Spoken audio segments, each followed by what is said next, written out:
Hi, I'm Councillor Kelly Green. Welcome to tonight's Fabian Wonder Woman event, which tonight is in conversation with Angela Rayner. We're absolutely delighted to have Angela with us here tonight. So Angela's had many roles and labels, from teenage mum, care worker, union rep, member of parliament, grandma, shadow work and equality secretary, and shadow leader of state for education, to name just a few. And in April, Angela was elected as deputy leader of the Labour Party, Shadow First Secretary of State and National Campaigns Coordinator. She's also a Fabian woman, and for us she epitomises our values of sisterhood, solidarity and service. Angela, over to you.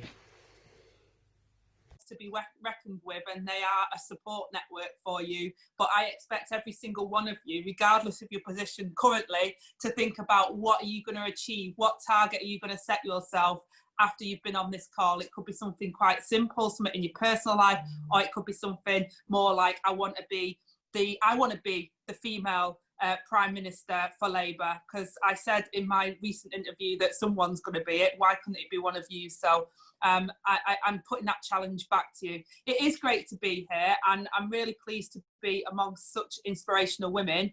I kind of try and play down some of my achievements, because my achievements are our achievement as a movement, and I don't want anyone to look at me and think, oh, she's amazing. I'm not, I'm you. I get frightened like anyone else. I worry about everything all the time. I worry about I'm a really rubbish mum, because I spend half my time here. I'm actually still in Parliament. We've got the finance bill at the moment. I worry about, am I making the right choices? I worry about, am I doing the right thing? Do I come across well? Am I representing our movement good enough? So I just want to reassure you that I'm not, Wonder Woman means that we appreciate who we are and what our strengths are and what our weaknesses are, and we work together for that. And I love the idea of sisterhood, solidarity and service, because I think one of the things that we've been missing is that we don't work as a team often. And that's what's really important, is that we support each other. So one of my targets as your deputy leader is to assist and support the diversity and inclusion that we need within the Labour Party. And we're starting from a low base. We didn't even have a Labour staff women's network, which I'm meeting with them tomorrow. It's their first meeting, and I'm really pleased that we've now got that. We've got an issue with the All Women Shortlist, the Equalities Act, and the potential, because we're over 50% now, and I'm sure that's an issue that many people are aware of that's live. I'm not prepared to go backwards, but the way in which the legislation was worded means that I'm having to take legal advice for us on how we can make sure we continue to push that agenda forward and don't fall foul of that act, because that act was about getting to 50%, not about keeping it there because the wording. So I'm working on that, and I just want you to alert you to that that's what I'm doing. And the Inclusion and Diversity Board that we set up in the Labour Party will have clear, hard targets, and the General Secretary, who started this week, David, is going to chair that. And I'm sick of Jam tomorrow, and I don't want to be like the pin-up of, oh, look, we've got a working class girl, great. No, there's no point in having me there if I can't get any one of you to come with us. And our representation at local government level, at leadership levels in local government and other strands of public service is really quite woeful. So we've got to, not only have we achieved great things, especially in Parliament, in terms of our representation, but actually, if you strip back all the other layers as well, there is so much work for us to do. And I've got to say, just in my last bit of contribution to you, is that ever since, what was so refreshing, when I took over this job with Keir, the first question, the first thing that me and Keir talked about was how he was going to make sure that I was his deputy in every structural sense. So he gave me lots of power, and I received lots of mandates to do that. And it felt so much different in terms of the respect. He treated me like he would treat any other man, and I say that in the spirit in which I mean it. And we've all been in rooms where, with a token gesture in the room, I am not the token gesture in the room. And me and Keir have got a really constructive relationship, and a respectful, professional one.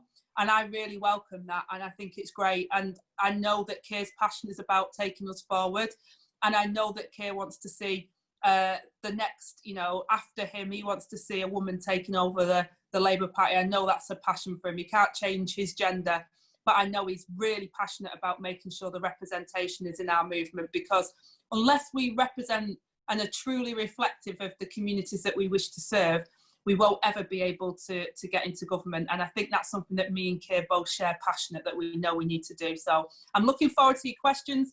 Don't forget what I said at the start. I expect you to have one target after this, one aim, and you go for it.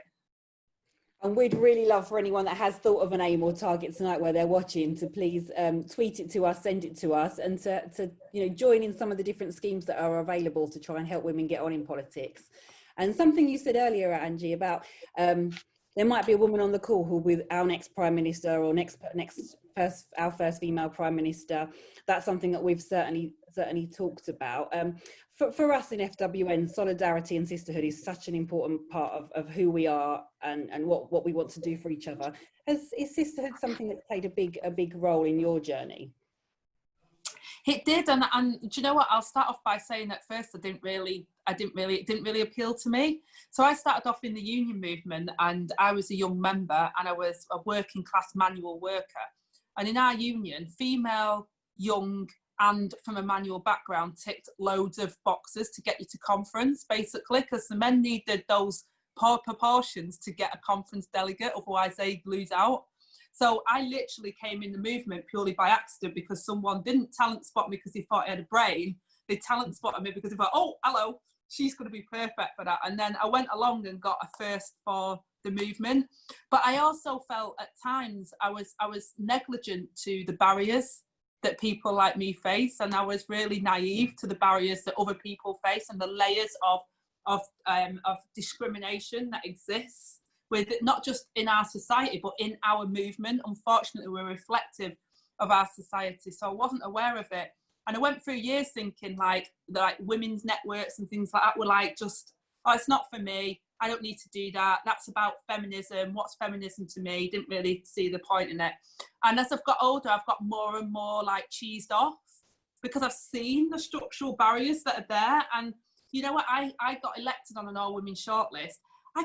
I was so much better than most of the blokes. Look at me, look at how far I've come in the couple of years I've been in Parliament. I mean, that is, we all know that's a massive achievement. And I'm not saying it because I'm big-headed, but the facts speak for themselves. I should have been elected on an open list, but I had to go on an all-women shortlist because I couldn't get elected on an open list. So at the end of the day, for me, hard targets and the sisterhood and the networks that we develop now are really important. And it's not because women aren't good enough, because we are. It's just because there is discrimination and there is unconscious bias. And unless we get those hard targets, we'll never be able to change anything. Yeah, I agree with you so strongly. So much of what you said has resonated with my experience, and I think so many of the experiences of other women who are on the call. So that brings me along to another subject we've had a few questions about. For a lot of us, when we were door knocking at the general election, we came across areas which we probably thought were traditionally kind of Labour heartlands, and we were finding just the voter turnout there was absolutely terrible. And then we went to some areas that perhaps we thought we would struggle at, and people were very enthusiastic about our kind of messaging. So how do we get those people to vote, those people that don't think politics has anything to offer them, that don't see any kind of link between fighting poverty or fighting their situation and what the Labour Party can do to them? How do we take that message to them? I think the most important thing to recognise is that whilst, Keir's the leader of the Labour Party, I'm the deputy leader, and you've got your MPs and you've got your councillors and that, actually champions in their community that are rooted in their community are going to get through to people better than anyone else can. And it's that peer-to-peer conversations that we can have, and actually listening. How many times do we go and do voter ID where we sort of like, and then when someone says, well, my problem is, I've been concerned about the NHS, and then we go, oh, on the NHS, we da da da da da da, and then we reel off this spiel that we've got about, oh, well, the NHS has been caught, we did it. And actually active listening is something that we don't do that often. And if we can do that and we can be rooted in our communities, I talked about we're a movement, not a meeting, and I think that's really important as well, because if it's just all about meetings and voting on the minutes and who's going to get what officer position, that's just as boring as dishwater. We've got to listen to what our communities are saying are the issues that matter to them, and then be involved in it. You can't just come around at election time and say, I'm going to save you from what's happening in your community. Actually, what we need is those tiger mums that are in the food banks now, that are doing the work, helping the homeless, that don't even see that as part of our Labour values. And it is. And they are our Labour values. And it's exactly like, how many people on this call are doing some level of volunteering now and supporting someone? They don't really see it as part of the stuff they do in the movement, but it is. It's our movement. It's socialism in practice. So it's about like sort of dropping that in, you know, without being too political, because some people just go, oh, I don't do politics, but that is doing politics. So I think it's having those conversations with people and involving them and listening to people and then responding to what they say. And do you know what? You might not like what some people have to say, but you have to listen. And sometimes that can be really painful. And I think I said recently in an interview that actually the Labour Party is in listening mode. And I think that's a really important thing for us to do, is to reflect and to listen to what people are saying, and then to take that in and interpret that as our Labour values. So we might not like the message, but how do our Labour values match what they're trying to say? How can we improve their lives but not be disingenuous to what our values are? Because I don't think we have to do that either. And I think it's such a good point that you raised there, Angie. Like, so many times I speak to women who have got so much to offer as councillors or as parliamentary candidates or all sorts of things. And they say, I haven't got any experience. And you say to them, but you've been on the PTA for a long time. You've been running the food bank. And you speak to men who say, well, I've got great experience because I've been the treasurer of the fishing club. And these sort of things are not matched up appropriately. So if I have one message to people watching tonight, it will be, if you've got friends that have got things to offer, tell them, because so often people don't see the qualities that they've got themselves, that they absolutely have got the qualities to participate. And it's this thing about, you've got to be in a meeting. You've got to have gone to so many canvassing sessions. Well, if you've got young kids, and then you're also doing you're a governor at your local school, and you're helping out at, maybe at church on a Sunday with the Sunday club or whatever else you might be doing, you might not have time to do every canvass session, especially if they're not around you, but you might be able to do something else if we weren't so rigorous in terms of what we consider to be activism. Like, you coming on this call is activism. You are active now, you are doing stuff. So for me, it's about recognising people's contributions more, because at the moment, unconscious bias exists within how we recognise people's skills as well. So it's about being aware of that. And I think you raised a really good point there that I was going to speak to you about meetings. So during the lockdown, a lot of us have been attending a lot of Zoom meetings. And although clearly there's problems with Zoom, I think it's been so much more inclusive for a lot of people that they can watch while they're putting their child to bed, or they can join in without having to find a babysitter and all those sorts of things. And equally, we're not running CLP meetings at the moment. So we've had some questions about whether this kind of experience that's been forced upon us during lockdown is something the Labour Party are going to look at and maybe incorporate into kind of how we do meetings in future. I think we've got to demand it. I mean, I spoke to Disability Labour and they were the same. They were like, this is much better. My Charlie's got a visual impairment. He's living his best life. His support teacher said, how's he doing? I'm like, great. Because everyone's now communicating how Charlie communicates. That's how he sees his world. They're all asking him what platform this should be using and what apps are the best, because Charlie knows it all. He's like, he's a whiz kid. He knows more about Google than I could ever know. So I think actually we can't go back now. And I think it's great. I think it's great that dads as well have been able to see that, you can work and you can help with the children, and that actually people are actually seeing now that you can combine that, and that there should be a work-life balance, and that you don't actually have to physically have a meeting and be physically present at a meeting to be active. So we are finding new ways of working. And as Disability Labour said to me, it was never a barrier. It was the will to do something about it, because as soon as lockdown happened, everyone suddenly found a different way of communicating and working. It's just that we've been locked out for such a long time because we were the minority. And therefore, I think that we cannot go backwards. We have to seize this opportunity to be better at being more inclusive and more diverse in the way we do things. Absolutely. I think that's so good to hear. I'm so grateful for hearing you say that. So we're going to go to some questions now that are coming in live as we speak. If anyone does have a question, as I say, please do put them in the Q&A feature. And also, if you want to go in there and have a look at the questions that have already been asked, you can vote for the question you'd like to hear asked. So our first question is from Miriam, and she says, given what we know about Boris Johnson and his attitude to women, what is your strategy for tackling him? Oh, Miriam, it's a pleasure to speak to you. And I've been off social media for a while, but I know that you're, again, solidarity sister, because I know you take on a lot of abuse, like we all do, women in politics that just happen to have a voice and an opinion. So can I just say that and say thank you for all that you do? And do you know what? The contrast between Keir and Boris is pretty profound. Mm-hmm. I mean, I can't wait till I do PMQs, to be honest. I'm going to enjoy that one. I'm really going to enjoy it. And I'll be really nervous as well, but I'll do us proud, I promise.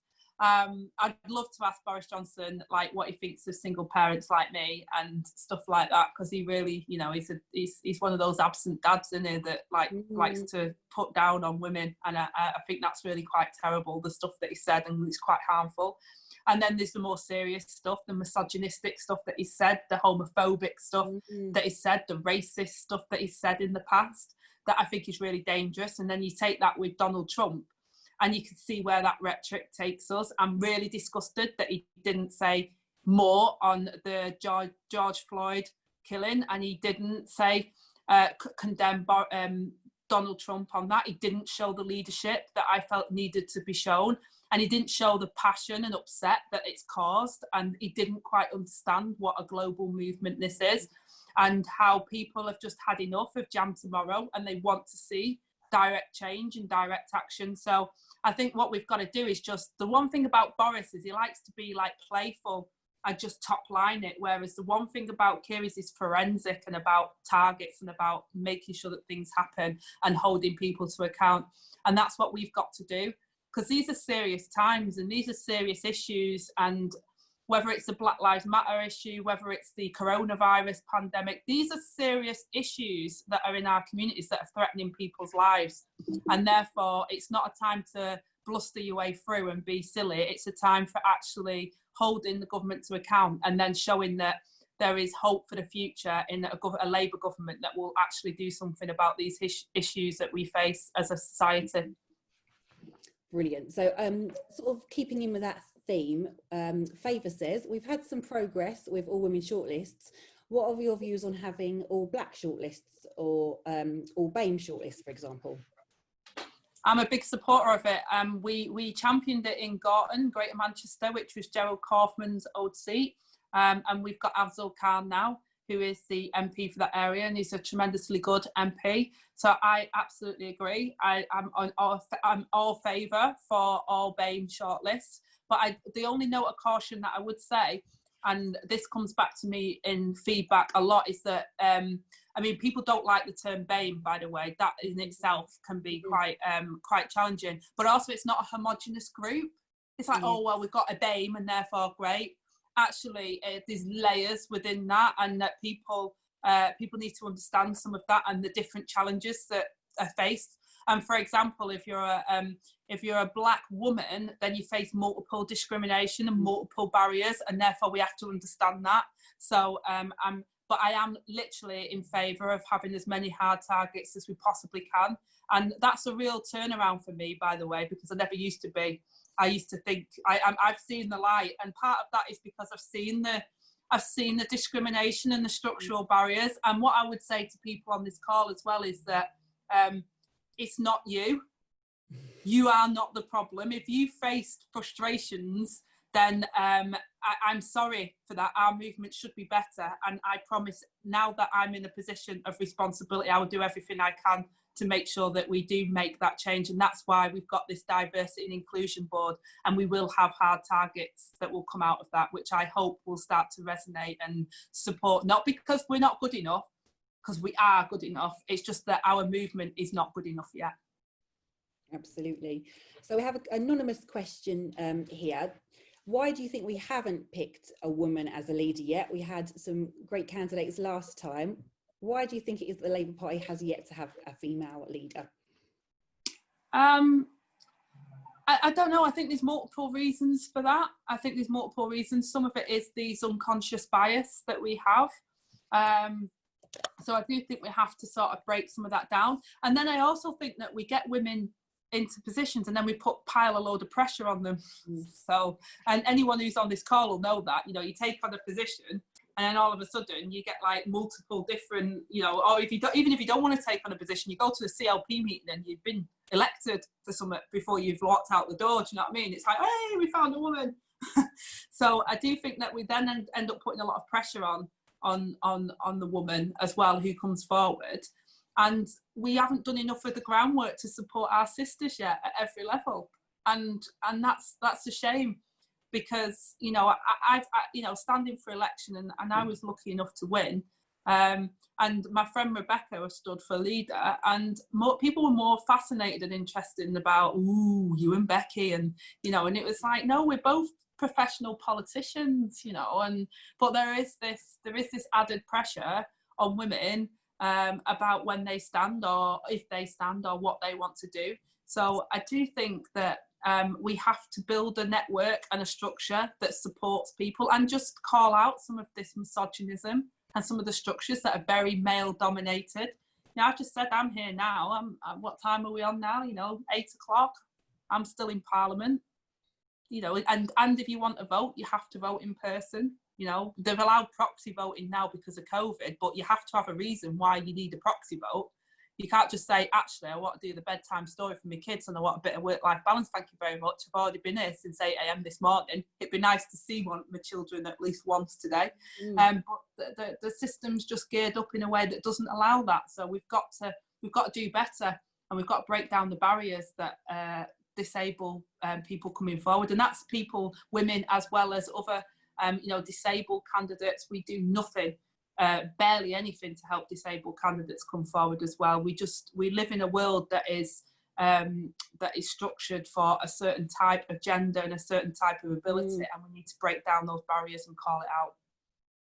Absolutely. And I think another thing that I'd like to kind of raise is that for women who step into politics, the abuse that you get on social media and elsewhere is very different to that generally faced by men, particularly white men. And I think it's something that's very hard to cope with.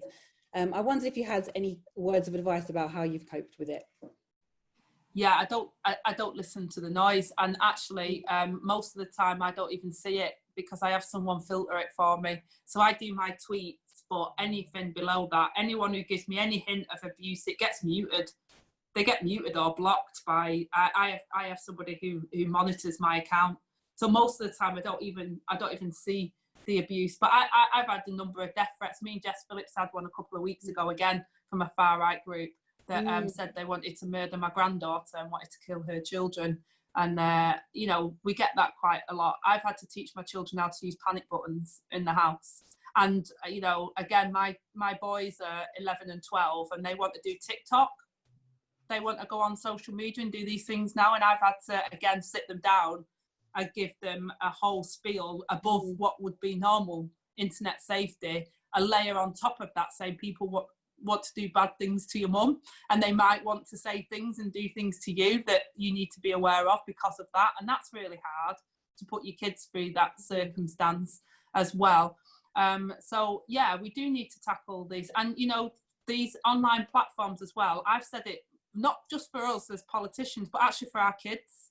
Our kids are getting poisoned all the time, and they can't shut the door. They're in there 24/7, and they're poison. And I think these social media companies have a lot more to do and a lot more responsibility to prevent some of this. And this pile-on that happens with bots, again, trying to understand what's happening and why it happens. And it's orchestrated. And the other thing that worries me about these is that people talk in their own bubbles, and they radicalize themselves within their bubbles on their viewpoint. So if you have a particular viewpoint, you can, like I've just said, I mute a load of people who I don't like what they're saying. I've literally narrowed my bubble. I'm not listening to them, so I don't know what they're saying. So in some ways, that's a good thing for me, because that protects me from the abuse. But in other ways, if you're talking about a particular subject, then that just narrows the opinion. So therefore, people reinforce their stereotypes or reinforce their views. So there is challenges that we face with online, sort of the way in which we campaign online, as well as the abuse that we suffer online as well. But I'm really worried about the generation that we've got now and the resilience. And especially when you look at the reforms to education and the support for kids. I mean, what Gove has done to our education system. You know, he's really made people, like, he's made kids feel like they're not good enough because it's so narrow that actually, if you don't fit that criteria, you're not good enough. So God help you when you get to a teenager. Now you've already been put through a sausage machine that says, I'm sorry, you're a reject, you're not good enough. And that's just terrible. We should not do that to any child. And that's why the SATs and all of that, I had a whole issue with that, because we were teaching our kids that they weren't good enough, instead of saying, you know what, you're going to be brilliant and you're amazing and we love you dearly and we're going to help you be the best you can be, whatever that is. And that should be the message that we should be putting into our children, not toxic stuff that's online at the moment. Absolutely, I completely agree. And I just want to say, Angie, that I'm so sorry you've had to put up with all this stuff of death threats and what your family have been through, and it really shouldn't be part of our political system, and that I'm really sorry it is, and that this is what you get for representing us as a movement. Yeah, we just need to be kinder to each other, I think, as well, you know. And by the way, that comes from the far right. That does not come from within our movement. Yeah, but within our movement, you know, we have to be a bit more respectful about how we disagree. The amount of stuff, I've just stayed off. You'll see, I've not tweeted for a while. And that's because the amount of disgusting comments that people have made to presume what I'm thinking or how I'm feeling, and to think that it's within their gift to do that and pile on. And that's in our movement. I think people need to reflect on that, you know. And if they just put themselves in our position and see us as a human, and I understand why they don't. I do understand that. I'm a politician, I'm a senior politician, and I do understand that. And I'm open to scrutiny like anyone else. But I just think sometimes the personal, I don't want to use attack, but at times it does feel like that, can be really off-putting, and that's in our movement. Now, we should be able to disagree respectfully, and I think that's one thing that we need to learn as a movement, is to think about how we can give positive feedback as well as negative feedback to people. And I think that would be, and being a kinder movement by doing that, I think would be, I used to get told it's like a sandwich. Give someone a good thing, then you put the bad thing in the middle, and then you put a good thing on the end. And I think if we could try and do that a little bit more in the movement, instead of just going straight for the meat in the sandwich, can we have the bread as well? That sort of makes it, then I think that would be a kind of way of giving constructive feedback. Absolutely. And realising that because we disagree on one issue, it doesn't mean we have to disagree on all issues forever. I think we could do with a bit more thought about that. Yeah, I mean, calling people red Tories and things like that, I mean, you join the Labour Party, so if you join the Labour Party, I mean, you know, people have joined the Labour Party, they're not red Tories, they're in the Labour Party. And again, you know, calling people extreme this and, you know, names is just, it's really toxic and really unhelpful. And trying to pigeonhole people as well, because I don't know about you, but people say to me, where are you on the political spectrum? And I'm like, well, actually, you'll think I'm right-wing on that, and you'll think I'm ultra-left on that. So, do you know what I mean? On some things, you're going to put me in that and that, but please don't pigeonhole me, because I don't like it. I didn't like it when I was labelled a Corbynista or a Blairite or a thisite or a thatite. It's like, no, I'm Labour.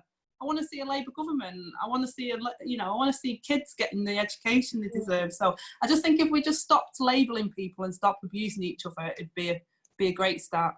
Absolutely, and listen to what people have got to say. So on that kind of theme, we've got a subject now, a question now from Sarah. She says, it's difficult for female councillors to get reselected during or following maternity leave. Protections were put in place for MPs in this situation during the MP reselection process. Can we have the same for councillors? I would support it, definitely, and I'll look into it. I would support it and I will look into that. And thank you for that feedback. And honestly, I think that's something we should do. Yeah, absolutely. And I'm happy to take that up and see if there's a reason why we're not doing it, why we can't do that. So thank you. I will take that up. Brilliant, thank you. And obviously we've got gender parity in the party, in the parliamentary party, but we're a long way from that on councils. And I think we need to look at why that is and why councillors in general are so unrepresentative of the population in general. But you know what, Kelly, I think part of that, and it came up quite a lot with the Labour Governance Association and you know, the Labour Party in general in the deputy leadership, was about, we don't facilitate it. It's costly, and the time, and you know, we don't facilitate, whether that's childcare, whether that's through helping and facilitating training and networks. we just don't make, the barriers are just too high for people to do that and to take that level of time out and commitment for what? And it's just a very difficult process to penetrate, to go into it. And then when you do go into it, it can be so toxic that you burn yourself out very quickly.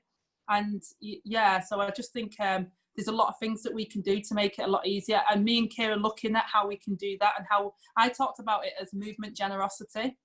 And that's how we can sort of build down some of these barriers and then start helping. So I'll be reaching out to the Fabians and others about, you know, how we can work with your structures today. I don't want to reinvent the wheel. We've got the Bernie Grant scheme, we've got Labour Women's Network, we've got the Fabian Women's Network, like all these groups penetrating in different ways and can help us make sure that we're able to support you in the work that you're doing. And I want to do that more. I think that was so lovely to hear. I was reading an interview you gave to our Fabiana magazine a few years ago, and you said that the school have found it difficult to remember to ring your husband rather than you. Like they just can't kind of fathom that you can ring dad. It doesn't always have to be mum. And I think that there's a bit of that in a lot of our kind of cultures in the Labour Party. And I know when I was standing to be a councillor, so many people said to me, "What does your husband think?" And I really don't think anyone has ever asked him, like, what do I think if he was doing anything? And I think a lot of these things are actually quite when I turn up at the school gates, I get, "Oh, your husband's really good, isn't he?" Off the mums. Yeah, like, come on, sisters. It's like, you know, be with me. And they're like, "Yo, your husband's really good, isn't he? He's there, he picks the kids up and that." And I'm like, "Yeah, he is. That's what his job is. I'm really good. I pay the mortgage." Yeah, exactly. So, you know, but yeah, I think we've got, even when we think, you know, and we do in the movement, we think we're great. And I like to think that I've got a bar that's quite high, but even I'm unconscious bias. And I did my unconscious bias training, I got 89%. So even I've got room for improvement. So our movement has to improve. Absolutely. And we need to keep having these conversations. So we've got a really nice comment here from Jill. She says, "It's really refreshing to hear you speak honestly about how you've changed and grown over time. How would you sum up the main things you have learned on your journey up till now?" The main thing I've learned is that you have to work with people and you have to work with what you've got. And that's a really difficult pill, because I've faced things that are wrong. And I think we've all faced that. And it's about trying to challenge that, but also, and recognizing that when you get to a point and you can make a difference, that you educate yourself. Like I say, I've done some training already and I'm educating myself so that I can better represent you. And it's about recognizing that you've achieved great things, but what are you going to do with what you've got? So I'm deputy leader of the Labour Party. What am I going to do to help the Angela Rayners now that need my help? What am I doing every day to make that difference? Because it's not about me, it's about our movement. It's about all of us. And that's the kind of thing. And I love that so much about our movement, because I hate it being about me. I've always felt a bit like, oh, I should be seen and not heard, as my dad said when I was growing up. So I always feel a bit like I've never been the main dish in a room. So when I'm there, I feel a bit self-conscious of it. I'm still a bit like, can someone else speak? I don't like being like the main dish. I like being a bit of garnish sometimes and listening and seeing what's happening in the room. I don't want to jump in straight away. But that's kind of what's expected of me now. And I think recognising that the way in which people contribute is different, and then encouraging people to that. So I try and see my responsibility as encouraging. That's why I started off the meeting saying, I expect you to do something as a result of this. That's my sort of tapping you on the shoulder and saying, hello, what are you going to do to change things? But also, what am I going to do to encourage you to think about that and not just think I'm all right with where I am? Just think, well, what positive contribution you can make.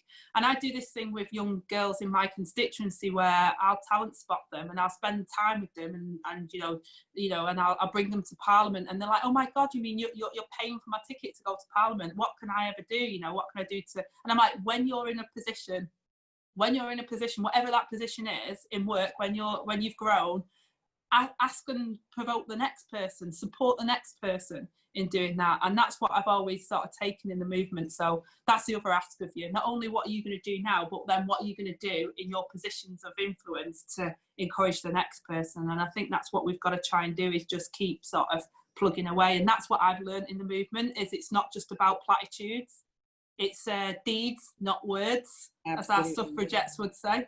Absolutely. And pay it forward. If someone does something for you, keep paying it forward, and we'll all get there. A candle doesn't burn any less because you help someone else alight from it. So we've got a question here about women's officers. As deputy leader, how can you raise the status and profile of the women's officer in the party so that more Labour Party women members become engaged, mobilised and more confident to speak out at meetings? So I think you've said really a lot about that already, but I thought you might want to add specifically about the women's officer role. Yeah, I think, you know, having the networks and maybe even having some Zoom calls like this where because, you know, who knew what Zoom was before coronavirus, but now we know what Zoom is. There's no reason why we can't take that to make sure that we can have bigger meetings. Like me and Keir did the Zoom and we had 14,000 people on the Zoom, and we just like had a bit of banter and a bit of interaction, and people really appreciated that insight. And I think if we can create that network, and we're rolling out in CLPs at the moment about how they can do the not just voting but how they can meet. I know some CLPs are like informally meeting, but there's no structure to it. So we're rolling that out at the moment, and that's a sort of piece of work that I'm doing. But I want to see that ingrained more so that we can do that organisation. So again, you know, our disability reps and people that have really felt quite isolated can now actually really use this technology in order to facilitate us supporting each other. So I want to see much more networking going on in that regard, and I'll commit to being part of that and holding those meetings. And you know, as a result of tonight, I'll have the first one. You know, I'll do the first introductory meeting, and there you go. There's another hard target. I'll make sure I invite all the women's officers to a Zoom meeting with me, and I'll kick it off. Let's see where we get to. Fantastic, thank you, that's brilliant news. So we've got a few questions around education, which I'm sure won't surprise you. So we've got one from Jessica. She says, given your experience in education, what do you think our priorities for schools and young people need to be moving forward? And I think it's worth mentioning that the government chose today, I think, which is 10 years since they abandoned our Rebuilding Schools project, to announce that they've noticed some of our schools were crumbling. So yeah, exactly. I mean, who knew?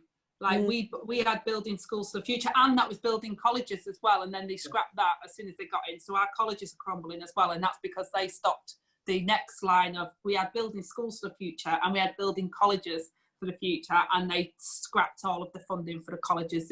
Some of them had literally started and they just took the money. That's what they did. So our education capital budget is in a really bad state, and the ONS said the gap was significant before when I was in the job. It's even worse. It's even worse now. And actually with coronavirus, we know we need more space, but hey, we sold the fields. So there's no space to expand the schools, you know, and there's no space for the kids because they're all on top of each other in porta cabins or whatever else, because we don't have that anymore. So the damages that have been done structurally to education, but also in terms of the curriculum. And that comes back to the point of what's your priority. My priority is letting kids know that we love them for who they are. Like, that is the priority. Early years as well. I've said that, like, those early years are so crucial. I was already behind when I went into school, and therefore I found it, the gap between me and my peers just got larger. And that's what's going to happen now with coronavirus. The gap, the inequality has always been there, but that gap's going to widen. And we've got to do everything we can to try and reduce that gap as much as we can. And the government have just announced as well the post-qualification admissions for universities. That was my policy. Yeah. And I'm pleased they've done it, but that's important because that will affect kids from a lower status background, you know, people from an economic background like mine, or kids from a Black and minority ethnic background. That will actually help be a more diverse intake into admissions and into some of our Russell Group universities, because at the moment it's kind of done on your feeder schools and what you look like and who your parents are and all that, and it's really dodgy because if you're considered the good pupils, then you often get a better predicted result. So I think actually the post-qualification admissions was really important, but early years, crucial to do the early years, and then tell our kids that we appreciate their skills. I've got no GCSEs, and to be honest, if I sat them, I probably wouldn't do very well because I'm not very good at the academic side of things. But you know what? Being a member of Parliament is the most vocational job you'll ever do. Like, people go to university and get politics degrees, think, right, tick, I can go and work as a member of Parliament. It's not about law. it's about people. It is about people. That's why I've thrived so much, because politics is about people, you know, and understanding that, valuing what someone brings, valuing their uniqueness. You're the only person on the planet like you. There'll never be another you. And you're there for one period of time, and it's such a small period of time. Like, you are so unique.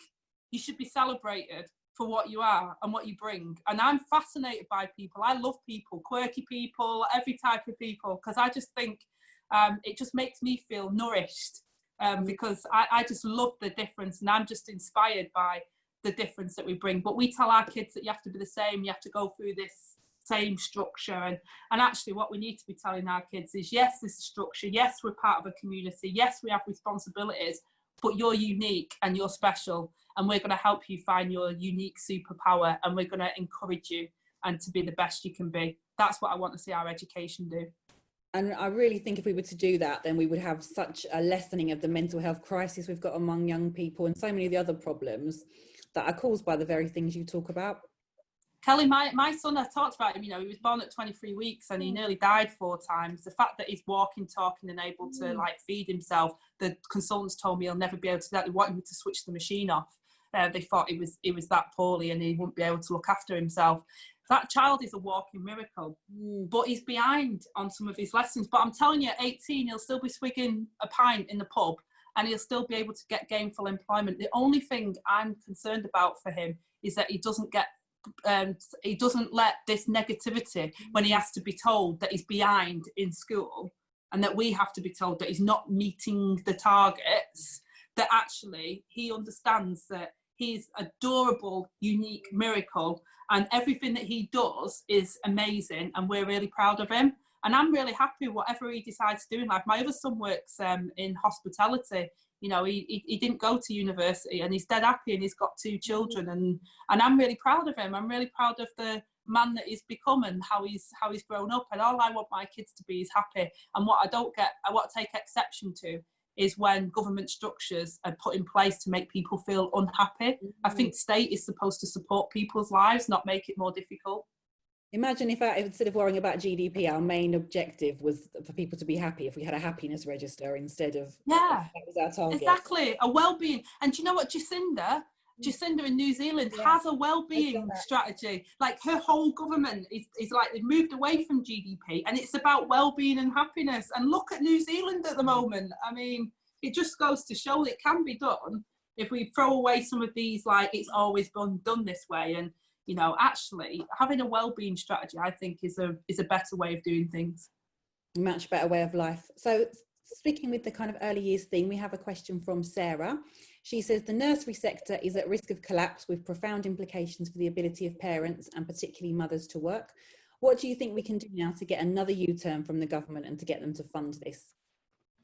Well, Tulip Sadiq is our early years minister, and she was when I was in that brief, and she's just like a little fireball. So she's working with the providers, and it was already bad before coronavirus hit, and it's got worse. And I think the government are not really seeing some of the problems that our providers are facing as a result of the current situation and the underfunding. And one of the things that I'm most proud of is that we had a comprehensive early years strategy, which was like, I called it Sure Start Plus, because people loved Sure Start and then they understood what I meant, Sure Start Plus.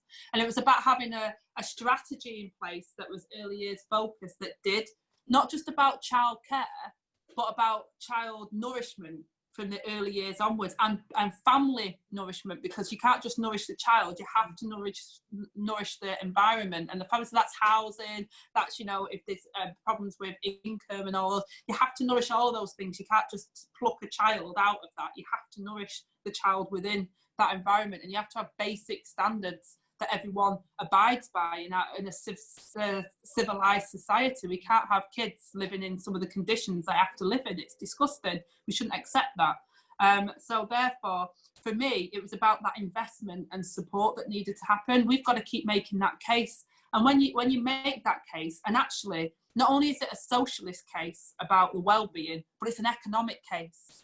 And we know that, from studies internationally. There's been a lot of studies in America on their early years program that was brought in under Bill Clinton, So there's been a lot of studies over the 90s in particular that shows that actually that investment in early years pays dividends for the economy going forward in terms of people's output, people's opportunities in life, you know, and they're less likely to end up in the justice system, they're less likely to be substance and alcohol dependent, they're less likely to be mental health problems. So we know that it all starts in that early years. So we've got to invest in our nurseries, we've got to invest in an early years structure because it makes economic as well as social and societal sense to do that.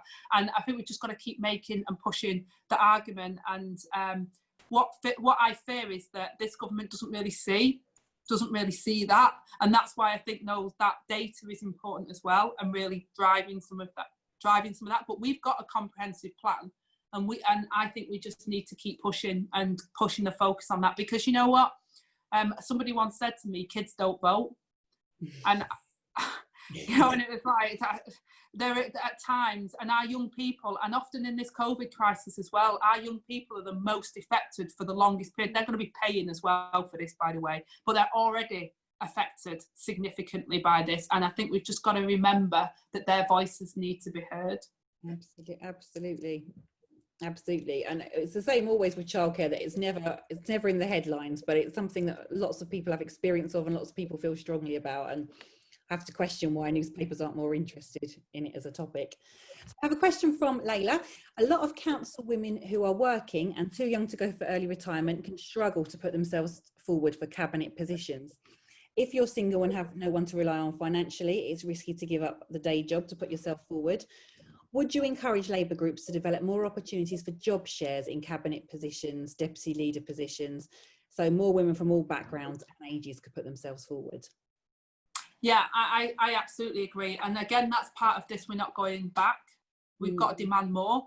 So I think we're in this opportunity now where people have seen these different ways of working. Before it was like, oh, it had to be one person, they have to attend every single meeting, and how could we possibly do it any differently? Actually, we've shown that things can be done differently. So I absolutely encourage situations where that can happen, and you know, and trying to break those barriers. It's not easy. It's not easy being the first one to say it, and sometimes, you know, you just get fed up, don't you? You get fatigued, and I get like that as well. And you know, I speak to my colleagues and they give me a bit of a boost. Sometimes you need a bit of hippo time when you're in that, and you think, you know what, I need to feel sorry for myself, I need to just step back, and then you've got to go back in the fight again.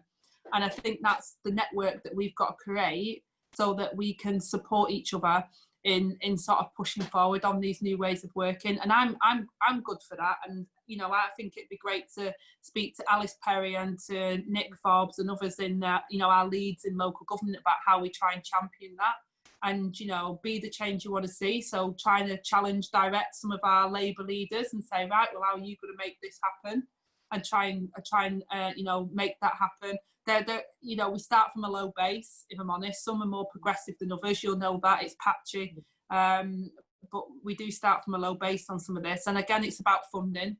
We've got to find the funding as well to support some of these initiatives, and we haven't put our money where our mouth is on these issues, and I'm very keen to make sure we do that, because like I said at the start of this Zoom meeting, me and Keir are very passionate about making sure we've got hard targets and we make that change happen. So again, if that means that we have to, you know, look at the funding to make that happen, then we'll do it, because if we don't think we can win. We don't think we can win the next general election unless we become more diverse as a party that represents truly every part of our regions and nations and our communities.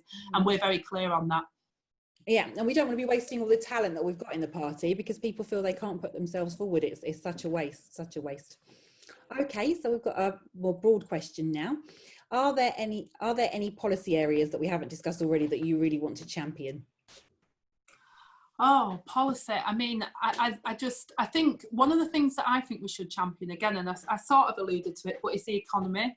And you've got Annalise, who's like, she's a firebrand. She's so amazing. Our female shadow chancellor.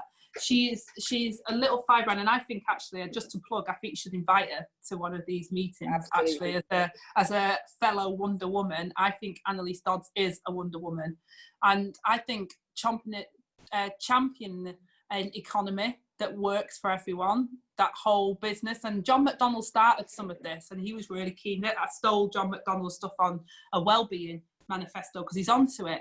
But unless we get a structural change in how the economy works, and we've got this big shock now with what's happened globally, this is an opportunity for us to rebalance that economy that will allow us to make some of these changes, because it does come down to that. And a lot of the time there's this stereotypical view that women don't talk about the economy, it's a man's thing and all that. I actually think we should have, because I think we should have a sisterhood that talks about the economy. Let's go there. Let's get in there and talk about what we want to see structurally change that will make sure that our communities are resourced and nourished. So instead of us having to try and pick up the pieces, we're in the forefront saying that actually if we change structurally how our economy works, and we start investing in things like climate change, in things like skilled jobs, in things like public services, in proactive public service, then actually we could really transform what's happening in some of our towns and cities across our different nations. So I think that's the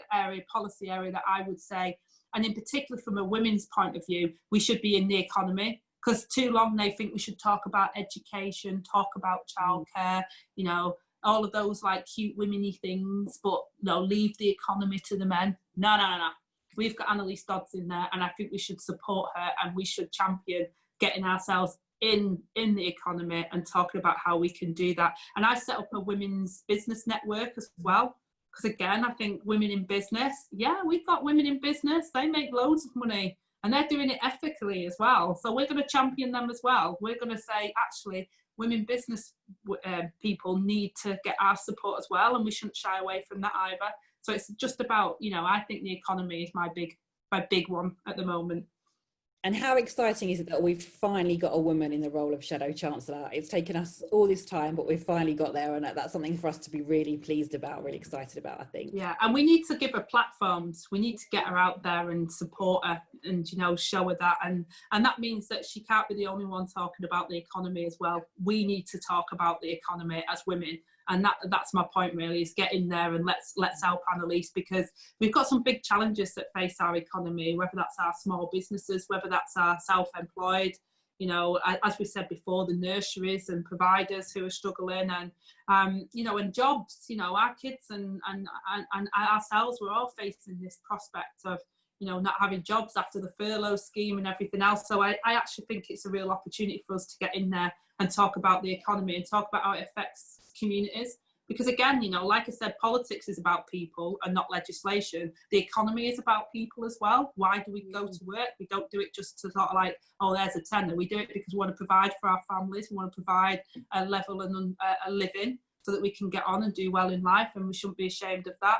But the economy is about people as well, and I think women getting involved in it is a really good thing. Brilliant. So obviously we've not been able to campaign on the doorstep as we normally would. It's been very frustrating for a lot of us not to be able to do our normal campaigning. When do you think we'll be returning to campaigning, and is there any kind of vision of what that's going to look like? Yeah, we've got a programme at the moment which another phenomenal Wonder Woman in the movement is leading on. Is our senior regional director, Anna Hutchinson, in the Northwest region. She's leading a project at the moment about how we can review what we currently do and how we can transfer that into campaigning. So online campaigning, digital campaigning, phone banks, Zooms like this. How do we connect with our communities and speak to one another? Do we use more mobile phone rather than just, because at the moment phone banking is like we get a house phone, we don't have mobile numbers for people. So do we purchase mobile phone numbers and things like that? So there's a lot of review going on at the moment about how we can engage. And there's also, we're not having conference this year unfortunately because of the coronavirus, but we are going to have an online event.